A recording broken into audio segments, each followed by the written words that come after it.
Guinea Ecuatorial, diciembre de 2025.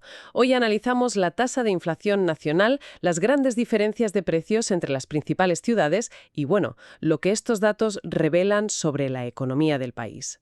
El gran titular es que la inflación general se sitúa en un 2,3%. A primera vista suena bastante bien, ¿no? Sí, desde luego. Está por debajo de ese famoso umbral del 3% que establece la CEMAC y es una bajada considerable respecto al 3,4% del año anterior. Parece una victoria. Parece una victoria y en cierto modo lo es. No hay que restarle importancia. La CEMAC, que para que nos entendamos es el Club Económico y Monetario de África Central, pone ese 3% como una línea roja. Claro. Superarlo de forma sostenida es como la luz de alarma que indica que algo no va bien, que tu economía se sobrecalienta. Así que estar en el 2,3% es, en teoría, hacer los deberes. Pero intuyo por tu tono que hay un pero gigante, porque una cosa es la foto general y otra los detalles. Y esa bajada de un punto, del 3,4 al 2,3 en un año, es bastante brusca. No parece un simple ajuste. Exacto. Ahí está la clave. No es una simple desaceleración.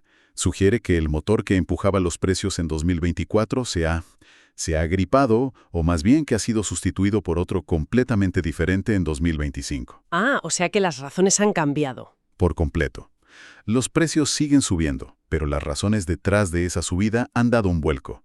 Y ahí es donde la historia se vuelve mucho más compleja y fascinante que un simple 2,3%. Vale, pues vamos a desgranar esto. Porque ese 2,3% es el promedio, y los promedios a veces son mentirosos. ¿Qué hay detrás de esa cifra?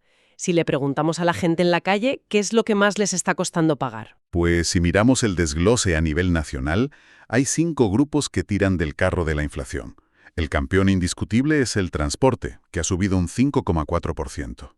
¿Un 5,4? Eso es más del doble de la media. Mucho más. Le sigue la salud con un encarecimiento del 3,7%, que tampoco es ninguna broma. Un momento, un 5,4% en transporte es una barbaridad. Para que nos hagamos una idea, es como si de repente cada viaje en taxi, en autobús o lo que sea para ir a trabajar costara mucho más. Eso es un golpe diario, ¿no? Es un golpe directo al bolsillo, no es algo que puedas esquivar, es un coste fijo para muchísima gente. Y después de ese vienen otros.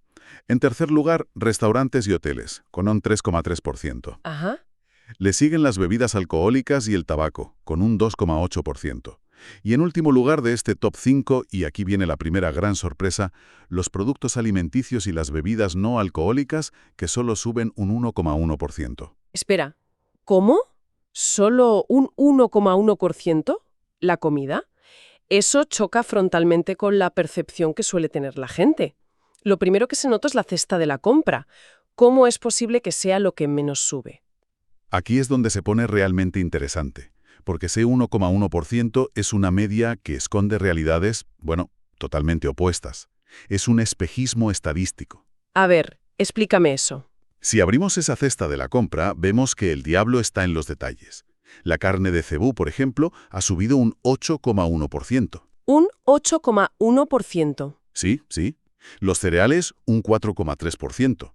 Y algo tan básico y fundamental como el pan, un 4,1%. O sea que el pan, la carne, los cereales, la base de la dieta de muchísimas familias están subiendo muy por encima de la inflación general. Exacto. Pero el promedio del grupo se queda en un mísero 1,1%. ¿Qué está pasando? ¿Acaso ha bajado tanto el precio del caviar que lo compensa? No exactamente el caviar, pero la analogía es perfecta. Significa que otros productos, quizás algunas frutas o verduras de temporada o productos importados menos esenciales, han bajado o se han mantenido estables, arrastrando la media hacia abajo. Ya entiendo. Y esa es la paradoja. Aunque el dato agregado parezca bueno, el encarecimiento de los básicos le mete un hachazo al bolsillo de las familias, sobre todo las de ingresos más bajos. La sensación en la calle es que todo está por las nubes, y con razón. Entendido. La media nacional oculta la subida de lo esencial. Pero si esto ya es complicado, lo que me rompió los esquemas fue ver la diferencia por ciudades. ¿Cómo explicamos que vivir en Malabo y vivir en Bata parezcan dos universos económicos paralelos? Es que lo son. La inflación en Malabo es del 3,5%, casi en el límite del año anterior, mientras que en Bata es de apenas un 1,1%. Es más del triple. Es que son, literalmente, dos economías distintas operando bajo la misma bandera. El análisis por ciudades no solo complementa la historia, nos cuenta la historia de verdad. Cada ciudad tiene su propio motor inflacionario. Pues empecemos por la capital, Malabo, 3,5%. ¿Quién empuja los precios ahí? En Malabo la presión viene de forma abrumadora del sector servicios. Es casi un caso de libro. El transporte, que ya veíamos que a nivel nacional subía un 5,4%, Sí. en Malabo se dispara un demencial 14,1%. Un 14%, pero eso es insostenible. Es una subida que te cambia la vida. Significa que si antes necesitabas, no sé, 10.000 francos al mes para moverte, ahora necesitas casi 11.500 para lo mismo. Y no acaba ahí, ¿verdad? No, para nada.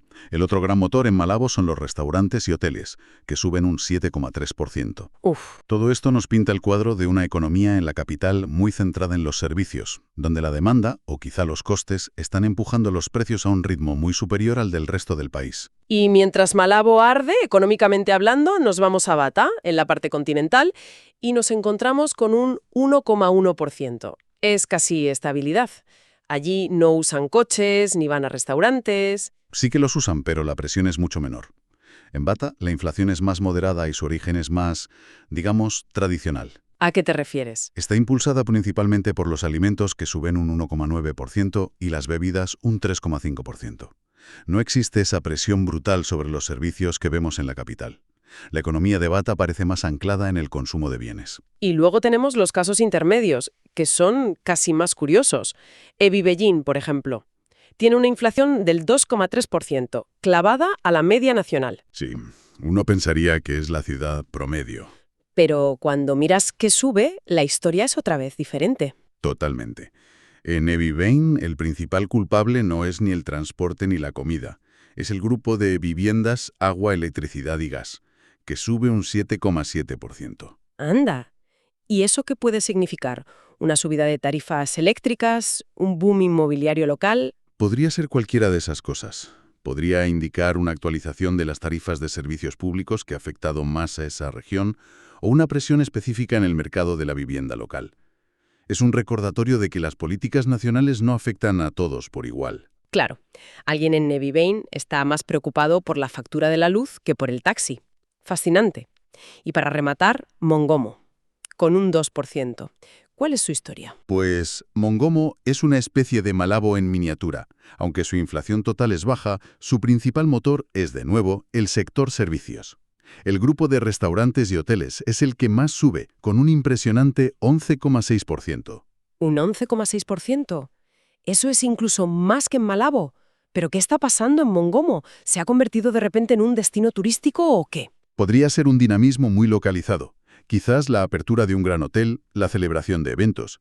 Lo que está claro es que la economía de Mongomo tiene un motor muy potente pero muy concentrado en la hostelería.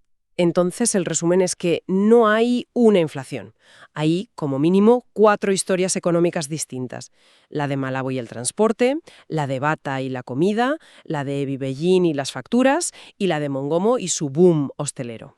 Has dibujado el mapa a la perfección. Las medias nacionales son útiles, pero ocultan por completo estas realidades locales. Y hablando de mirar más allá de los titulares, creo que hay un dato que nos permite ir a la raíz del problema. Me refiero a la inflación subyacente. Sí, lo fascinante aquí es precisamente quitar las capas superficiales. Hablemos de la inflación subyacente. Venga. Para quien no lo sepa, este indicador es como tomarle la temperatura al motor de la economía. Se excluyen los precios más volátiles, como alimentos frescos y energía, para ver la tendencia de fondo. Y aquí viene la segunda gran sorpresa. La inflación subyacente se mantiene estable en 2,9%. Un momento. Para. La general, la que incluye todo, es del 2,3%. La subyacente, la pura, es del 2,9%. Eso no significa que los alimentos y la energía en realidad están ayudando a bajar la media. Es una observación brillante y es exactamente lo que está pasando. Suena totalmente contraintuitivo. Lo es una de esas paradojas estadísticas que vuelven locos a los que no están acostumbrados. Sugiere que, aunque notemos la subida del pan, otros elementos volátiles, quizás el combustible o ciertas verduras, han maquillado la cifra general.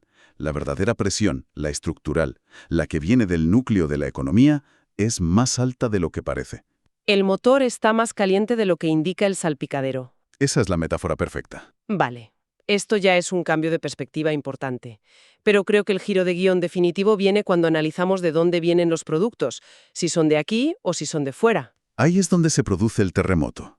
Si conectamos esto con el panorama general, vemos un giro de 180 grados en solo 12 meses. Fíjate en esto. La inflación de los bienes importados se ha desplomado. Pasó de un 3,5% en 2024 a solo un 2,0% en 2025. Es decir, las presiones que venían de fuera, de los mercados internacionales, todo eso se está aliviando. El mundo nos está dando un respiro. Correcto. El problema ya no viene de fuera. Sin embargo, y aquí está la clave de todo, la inflación de los productos locales ha hecho justo lo contrario. Ha aumentado. Ha pasado del 3,0% en 2024 al 3,4% en 2025. O sea que las presiones externas bajan, pero las internas, las de casa, están creciendo. Creciendo. Y esto se ve de una forma todavía más dramática si lo miramos por sectores económicos. Espera, repite esas cifras. ¿Me estás diciendo que la inflación de la agricultura, del sector primario, se ha desplomado 10 puntos, de un 11,1% increíble en 2024 a solo un 1,1% en 2025? Sí, sí. Mientras que la inflación de los servicios, el sector terciario, se ha más que triplicado, pasando del 2,0% al 6,3% en el mismo año. Esos son los datos. Es un cambio brutal. Eso no es un cambio, es un terremoto económico. Es como si la economía entera hubiera decidido cambiar de profesión. ¿Qué ha podido pasar para que el motor de la inflación se mueva del campo a la oficina, por así decirlo? Esa es la pregunta del millón. Hemos pasado de una inflación impulsada por materias primas a una impulsada por servicios. La economía ecuatoguineana ha pivotado sobre su eje. La historia de 2024 era de precios altos en alimentos y la de 2025 es una de costes crecientes en servicios. ¿Y qué implica ese cambio? ¿Qué significa en la práctica que la inflación sea de servicios? Significa varias cosas. Primero, una inflación de servicios suele ser más pegajosa, más persistente. No puedes bajar el precio del transporte como baja el del tomate por una buena cosecha. Claro. Segundo, refleja un incremento muy considerable en los costes de todo lo que implica mano de obra y logística interna, desde el conductor del taxi en Malabo hasta el camarero en Mongomo o el personal sanitario. Entonces, si la presión viene de los servicios locales, estamos hablando de que los salarios están subiendo y las empresas lo repercuten en los precios, o de escasez de trabajadores cualificados. Ambas son posibilidades que están sobre la mesa. Podría indicar que la economía se está volviendo más compleja, lo cual es positivo. Pero también podría ser una señal de alerta de que se están gestando nuevas presiones internas. Entiendo. Una inflación importada, el gobierno puede intentar combatirla con aranceles.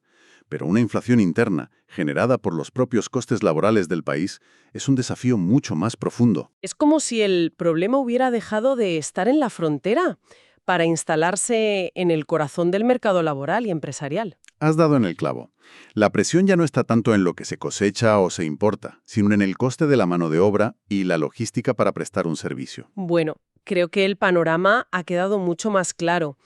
Si tuviera que resumir, diría que en diciembre de 2025 nos encontramos con una inflación nacional aparentemente controlada, en ese 2,3%. Aparentemente. Pero esa cifra es un espejismo que oculta un país fracturado en distintas realidades económicas.